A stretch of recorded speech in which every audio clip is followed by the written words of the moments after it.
one second, Pathikrit.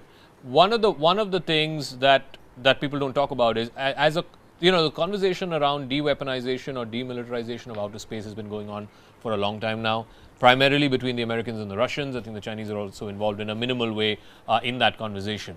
After what has happened today, does India also get a seat at that table? You cannot talk about demilitarization or de-weaponization of outer space unless India is now a part of that high table.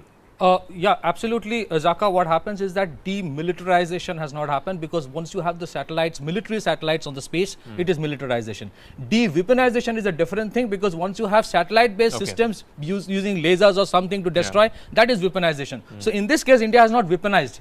It's a militarized space. Second thing, why it is important, because once you have developed your conventional capability of warfare and you have gone for nuclear test, you develop nuclear weapons, you develop nuclear triad, you develop your second strike capability, you develop anti-ballistic missile systems, and you complete that in a logical sequence with an anti-satellite system. What happened today is a logical conclusion of it for two things. You can take down the opponent's satellites if needed. Secondly, if there is a war kind of a situation, you can actually hit a satellite, God forbid, for destroying opponent's critical infrastructure, because a lot of things depends on the satellites today. You can destroy a satellite, and that can be done by the other countries on you also. Just again, a very layman question.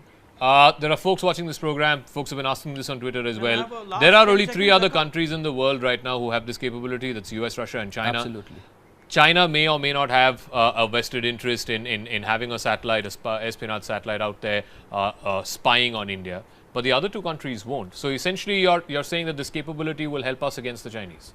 Primarily because if you look at the Pakistanis don't have that capability. No, because the Pakistanis this year actually launched a satellite with Chinese help, and these are all satellites in the lower Earth orbit, which are basically having satellites of remote sensing or military applications. So that's why you require satellites within the range of 2,000 kilometers, whether it's low Earth or polar orbit. And we had that Prithvi air defense for the anti-ballistic missile system. That has a range of 2,000 kilometers. So it's again a validation. Your anti-ballistic missile system.